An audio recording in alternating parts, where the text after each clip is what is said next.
Bon, salam alaikum. Aujourd'hui, je traite avec vous le théorème de la base incomplète avec les conséquences. Théorème de la base incomplète et ses conséquences. Bon, l'énoncé du théorème. Bon, soit, si G égale E1, E2, En, une famille génératrice d'éléments de E. C'est-à-dire E1, E2, c'est-à-dire le E égale avec des vecteurs, E égale avec des vecteurs E1, E2, En. C'est ça que ça veut dire. Tout élément de E est combinaison linéaire des vecteurs E1, E2, En. Si G de plus, L égale à EK, une sous-famille de G qui est libre. Alors, il existe une base de E, telle que cette base, elle entre au sens de l'inclusion entre L et B, c'est-à-dire il existe une base, telle que L, la famille libre, inclus dans la base, inclus dans B. Ça veut dire en fait si j'ai une famille génératrice, et j'ai une famille libre inclus, je peux ajouter des vecteurs de la famille génératrice pour compléter et pour avoir une base de l'espace vectoriel. C'est ça l'idée. Donc on va démontrer ce théorème en considérant l'ensemble des entiers naturels qui est formé par les cardinales de N, où N est une famille libre et inclus dans L inclus dans J. Plutôt le grand L.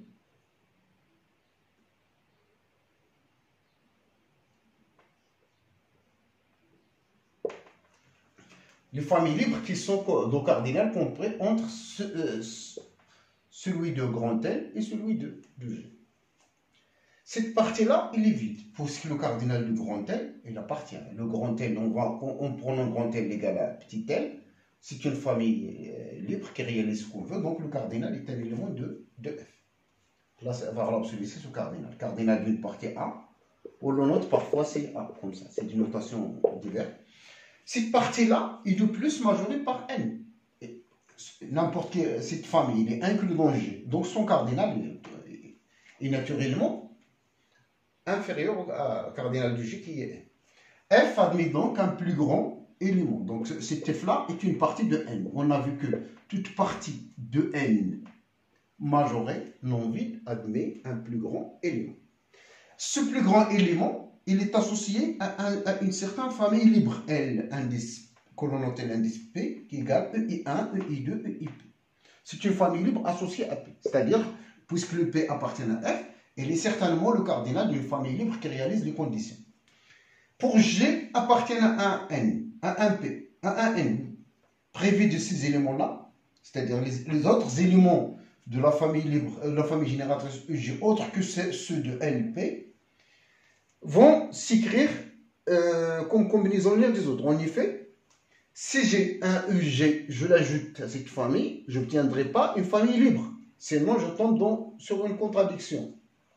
P, c'est le plus grand élément, c'est-à-dire le cardinal maximal des familles libres que je peux avoir, c'est P. Si j'ajoute un autre vecteur extérieur, j'obtiendrai une famille qui est liée. Donc, il existe des scalaires non tous nuls, tels que la somme des alpha i k, par exemple e i k allant de 1 jusqu'à p, plus pour le vecteur associé à eg, plus c'est alpha fois eg par exemple, égale le vecteur nul. Et donc, non tous nuls, je dis, si je considère par absurde que alpha égale à 0, je n'obtiendrai pas le fait que cette famille EIK est libre, j'obtiendrai que tous les autres coefficients alpha IK sont nuls. Alors on a dit que sont non tous nuls. Ça veut dire que nécessairement, ce alpha est différent de 0, et donc j'aurai EG égale à moins la somme des alpha IK, et à ce moment j'aurai le droit de diviser par alpha, EIK. Et K égale à 1 jusqu'à P. Et ça appartient bien avec de EI1, EI2 jusqu'à EIP. Ça veut dire quoi? Ça veut dire que j'arrive à montrer que tous les éléments de la famille génératrice, sans exception, appartiennent à vecte de ça. Naturellement, EI1, EI2, EIP appartiennent déjà à vecte de cette partie LP. De plus, on a montré pour les autres vecteurs E, UE, G avec G n'appartient pas à I1, I2, IP.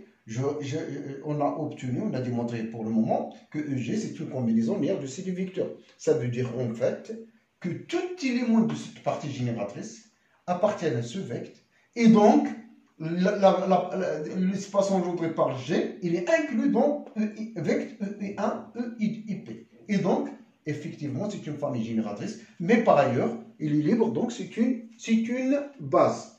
Donc, on a démontré donc le théorème. Donc, on va passer à des conséquences importantes de ce résultat. En fait, entre une famille génératrice et une famille libre, il existe toujours une base. Donc, c'est le résultat le plus intéressant. Si j'ai une famille qui est libre, inclus dans une famille génératrice, donc, sous-entendu, je peux trouver une base qui se situe entre une famille. C'est-à-dire, si j'ai une famille libre inclue dans une famille génératrice, je peux compléter la famille libre par des vecteurs pour obtenir la base de l'espace. Conséquences. Il y a beaucoup de conséquences. Conséquence 1. Tout espace E de dimension finie admet au moins une base.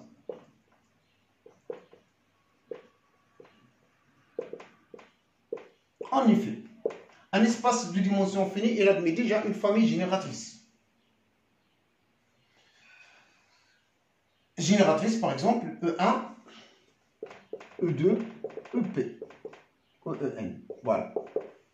Je prends donc la famille libre, par exemple un vecteur non nul, EI, avec EI différent de 0, c'est déjà une famille libre. Il est inclus dans cette famille génératrice, si je note G. D'après ce théorème-là, donc j'ai le EI inclus dans G, et ça c'est libre, et ça c'est génératrice. Donc certainement, il existe une famille qui constitue une base entre ces deux. Donc elle admet une base. La deuxième conséquence, si E est un espace de dimension n,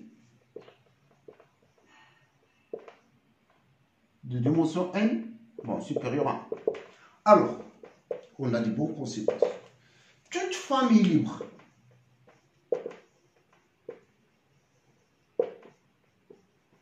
de cardinal n est une base de E. Si vous avez un espace dont la dimension i connue égale à n supérieur à 1, pour montrer qu'une famille est une base, il suffit de montrer qu'il est libre et est formé de cardinal qui est égal à la dimension. Voici l'utilité de, si je connais la dimension, donc pour montrer qu'une famille est une base, il suffit de montrer qu'il est libre et signaler que son cardinal est égal juste à la dimension de l'espace. Pareil pour les familles génératrices. Toute famille génératrice ayant un élément est une base de l'espace E. Donc, c'est des conséquences intéressantes. Donc, il caractérise, bien sûr, la dimension et la base. Si j'ai une famille, je veux montrer qu'il s'agit bien d'une base, il suffit de montrer qu'il est libre, par exemple, et que le nombre d'éléments est égal à la dimension. Et donc, à ce stade, il faut connaître beaucoup de dimensions, de beaucoup des espaces vectoriels usuels. Il faut les assimiler. On verra dans des exercices au fur et à mesure ça. Maintenant, je passe à une partie encore intéressante, sous-espace vectoriel d'un espace de dimension finie.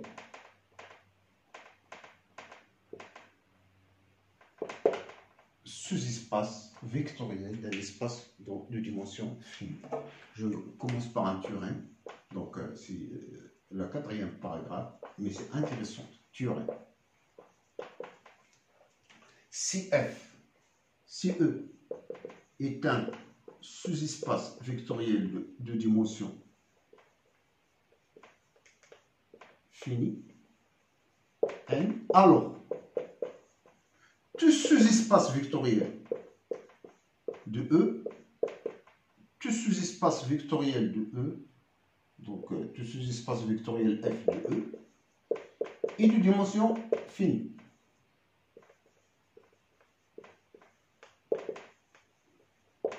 Et on a dim de F est inférieur à dim de E. Bon, donc la preuve est encore, c'est la même chose que tout à l'heure. Je considère une partie A, par exemple. Je note c'est l'ensemble des cardinales des familles L, cardinales de L, telles que L, inclus dans F, et L libre. Donc, d'après un cours que on a déjà démontré, j'ai une famille, une base de cardinal N, toute famille, donc une génératrice, toute famille génératrice de cardinal N, il majore les cardinaux des familles libres. C'est-à-dire une famille qui dépasse, dont le cardinal dépasse N, il y est. Donc, quel que soit si L est libre, alors cardinal de L, il est inférieur à N. Donc A est majoré par N.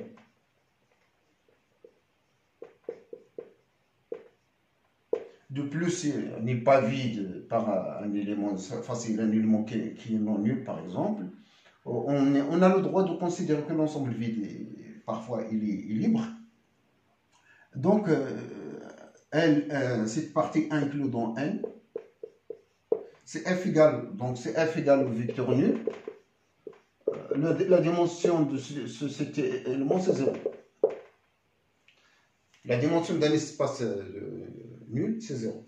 C'est A est différent de 0, donc il contient au moins un élément non nul, donc une famille libre, donc il n'est pas vide.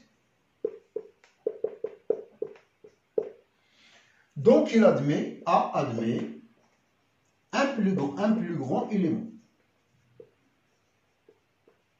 Élément P. De sorte que P égale la cardinale d'une famille libre. L1, qu'on note encore LP, avec LP est formé des vecteurs, par exemple U1, U2, jusqu'à UP.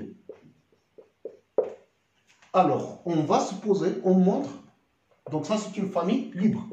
Montrons alors que F égale la vecte de ces deux vecteurs-là. U1, U2, UP. Donc voilà, on va montrer par exemple par une sorte d'absurde simple, soit X appartient à F. Par définition de P comme étant un plus grand élément, la famille U1, U2, UP, X, il y est. Donc, il existe des scalaires alpha 1, alpha 2, alpha P, lambda non tous nuls, tels que alpha 1 U1 plus alpha 2 U2 plus alpha P UP plus lambda X égale au vecteur nul. Mais je dis des scalaires non tous nuls. Nécessairement, lambda différent de 0. Sinon, on tombe sur la somme des alpha K, UK, K allant de 1 jusqu'à P est nul, ce qui donne alors que alpha 1 égale alpha 2 égale alpha P égale le vecteur nul. Et donc on aura une contradiction avec tous nuls, non tous nuls. Voilà, donc avec ça, je retourne et j'aurai le droit de diviser par le scalaire lambda. Donc j'obtiendrai X égale la somme des coefficients moins alpha G par exemple sur lambda, UG, G allant de 1 jusqu'à P, qui appartient bien à vecte U1, U2, UP. Et donc, effectivement, cette famille est une famille génératrice, elle est déjà libre, donc c'est un c'est une base. Et c'est une base de cardinal P. Donc E1, E2, U1. U1, U2, UP est une base de F de cardinal P. Donc dimension de F est finie, est égale à P, inférieur ou égal à N. Le résultat est donc démontré. Donc on aura des théorèmes et des caractérisations.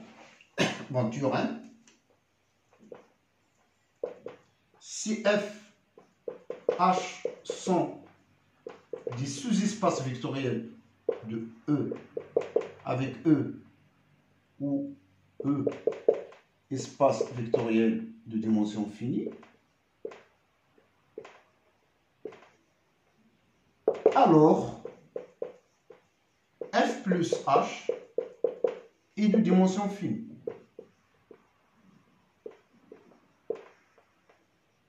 De plus,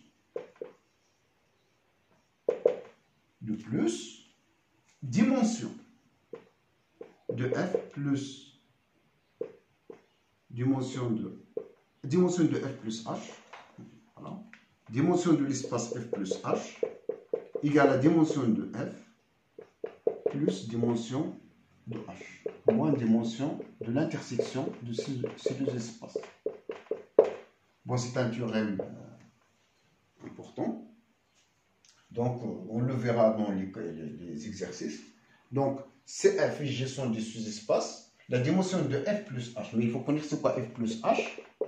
C'est l'ensemble des vecteurs qui s'écrivent sous la forme x1 plus x2, tel que x1 appartient à F, x2 appartient à H. Théorème en conséquence, corollaire, si F plus H, CF inter H égale le vecteur nul, F H de sous-espace vectoriel de E, dimension de E finie, alors n'hésitez pas de dire que dimension de F plus H égale à dimension de F plus dimension de H. Mais on a un théorème plus intéressant, conséquence la plus forte. Donc là, la dimension de la somme des sous-espaces, c'est la somme des dimensions moins dimension de l'intersection. La preuve, on le verra dans deux occasions, avec les applications linéaires et avec une autre démonstration sur le...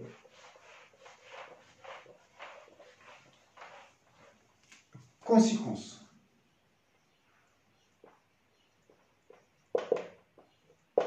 Si F, c'est très utile dans les exercices, c'est une conséquence très utile. Si F, H sont deux sous-espaces vectoriels de E, on a alors avec E de dimension finie. Et donc, F et H sont de dimension finie. Alors, le fait de dire que E est une somme directe de F plus H est équivalent à deux choses, par exemple.